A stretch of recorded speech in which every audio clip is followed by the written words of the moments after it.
A young life cut short. Nehemiah Eaton, who suffered a rare neurodevelopmental disorder, died last Thursday. A father says constant load shedding and power cuts hampered their efforts to keep her breathing machines charged.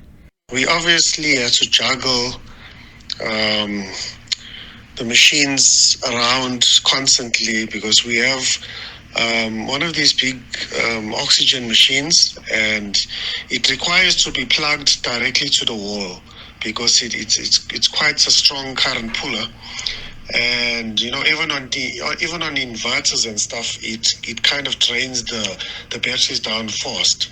So we had to resort to getting a oxygen tank as well, just for emergencies and stuff. But with the amounts of load shedding that we have, which is like sometimes 4 times a day, sometimes 2.5 hours apart, sometimes 4.5 hours apart. Sometimes it doesn't come back on time, so sometimes we can be for a very long period without, sometimes days without power.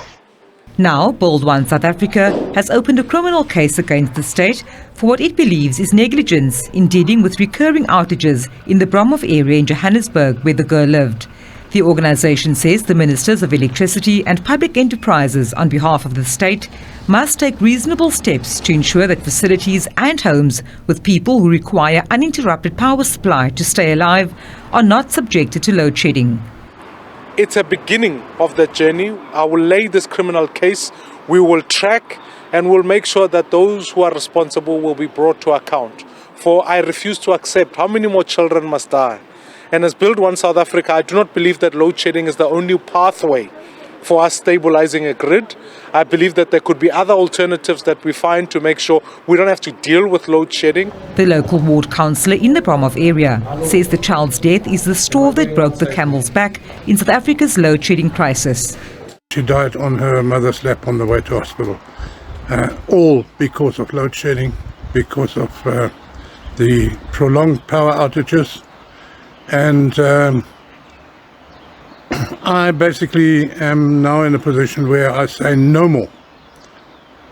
And we want to make sure that her short little life of only 3 years